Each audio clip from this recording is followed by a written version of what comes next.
Hey y'all, Heather here. This is whew, last time I got on here was a couple of days ago. Um, Here's my update. As y'all know, for those who are following my journey, I had a double mastectomy, and that was on the 24th of February. Today is the 6th of March. So my last journey, I was able to do more videos closer together. This journey is a little bit different. I watched my sister go through having 2 single mastectomies, but going through a double mastectomy with reconstruction, what that means is the breast surgeon did the double mastectomy. They removed the breast tissue. The plastic surgeon came in and inserted expanders. No one told me that this experience was going to be an easy experience. And I'm not going to tell you it's going to be easy and that it was easy and that it is easy, because it's not. What I will say is this. It's not, for me, I have a high tolerance for pain, so it's not a pain thing. It's a pressure thing. I feel tightness, and I know that is from the expanders. I also know when they removed the breast, they had to stretch skin, because when they removed the breast tissue, they did remove skin, which is what they're supposed to do, because they want to make the breast look as natural as possible. Now let me go back. Why did I choose to have this surgery? What a lot of people don't understand is whether you're having this surgery as a preventative measure or whether you have it because you have cancer. There's still a possibility that the tissue that's sent for the pathology report could come back that you have cancerous cells. If that does happen, then you have to talk to your breast surgeon about possible radiation and or chemotherapy. In my experience, my pathology report came back benign. So I don't have to go through the radiation and chemotherapy as my sister did. Now back to the why. The why is because I carried the BRCA1 gene. The why is because when my sister was diagnosed with breast cancer, she had 2 single mastectomies, but then she did not go back for her hysterectomy. For whatever reason, I'm not going to put her business out there. She's no longer physically here to tell her story, and that is her story to tell. But what I will say is, on her deathbed, she did say, look into and talk to your doctors more about the preventative surgery, because I don't want you to end up like me. My sister passed away at 48 of ovarian cancer. Now, she had breast cancer. She went through chemo and radiation. She had a single mastectomy on one side. After that healed up, she had a single mastectomy on the other side. There was a lot of variables of why she was not a good candidate for a double mastectomy. She did not go for reconstructive surgery. She opted for a flat closure. Totally fine. You do what works for you. She had pains and her stomach was growing. She didn't understand why.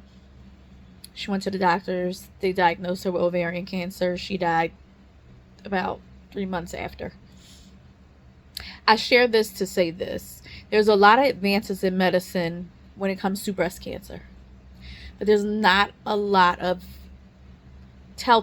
early telltale signs of ovarian cancer. So by the time you realize you have ovarian cancer, you are already too far in. Now, I'm not saying that you can't survive it. I believe in God, and I believe that God is a great, big, wonderful God, and he can heal you on this side if that is what he chooses. But sometimes when your journey is done, that is not in the cards for you. And I didn't get on here to get preachy. I just got on here to say my reasoning behind getting my preventative surgery. And I did mine backwards to what she did. She did her mastectomies first. I did the radical hysterectomy first because I felt, for me, that was the more practical route, because if it is harder to detect at an early stage ovarian cancer, I wanted to get rid of that. But with the radical hysterectomy, they clear everything out: your tubes, your ovaries, your cervix, and your uterus. So any cancer connected to those things, you're not 100%. It's not 100%. It's more like 95% chance of not getting it. Where when you carry the BRCA gene or you carry other cancer genes, they tell you have anywhere from a 70 to 87% chance of getting some form of cancer in your lifetime. Mine was 87%. I do carry a different gene than my sister, but cancer does run in our family, and it did not skip a generation, and it's heavy on my mom's side. My mom did not die of cancer. She passed of something else. And my grandmother passed of cancer. Her sister had breast cancer. Her sister had 2 daughters that had breast cancer. One passed, one is still surviving. My grandmother's daughter, who is my mom's sister, which would be my maternal aunt, she survived breast cancer. And then my mother's offspring, my sister, she survived breast cancer but died of ovarian cancer. So because I carry the gene, I had to make a decision. Was not a decision that my husband and I went into lightly. It was not an easy decision.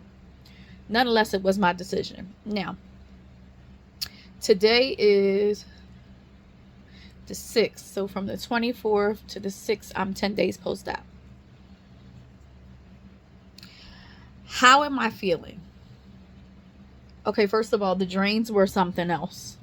I did not show the drains because I'm pretty sure other videos of people sharing their journey, they've showed you the drains, and I just wasn't doing all that. So I had 4 drains, 2 on each side.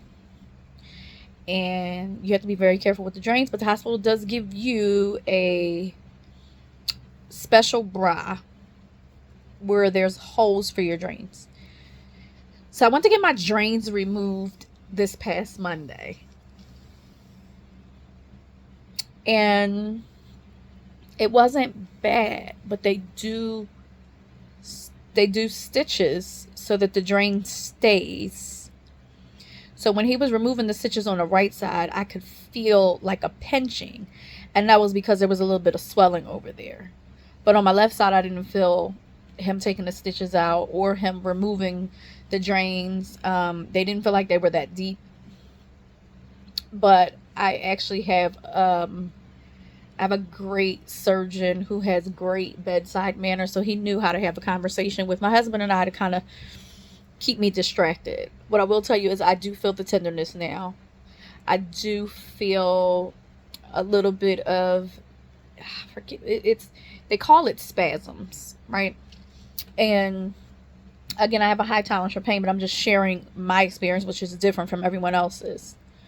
What I'm also feeling is, because it's so tight and because the expanders are in, it is very uncomfortable, and so my movement is really slow.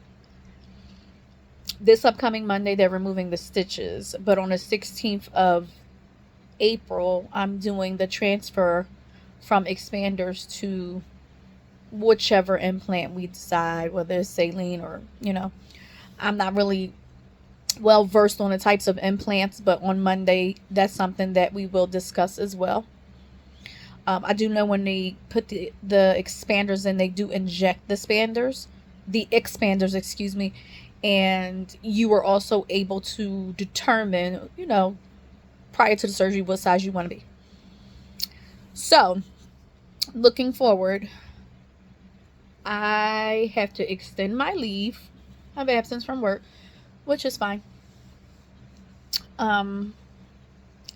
after getting the stitches removed, I am going to have to figure out showering again, because I just figured out showering this time around, which is very complicated. Because my advice is, if you can get a small little bench for the shower for you to sit in, so that it's not so much on you, do that, because you don't realize how exhausting going through a surgery and recovering from a surgery is. Even when you've had surgeries before, each surgery is different.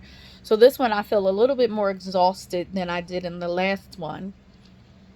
And I can't really explain why,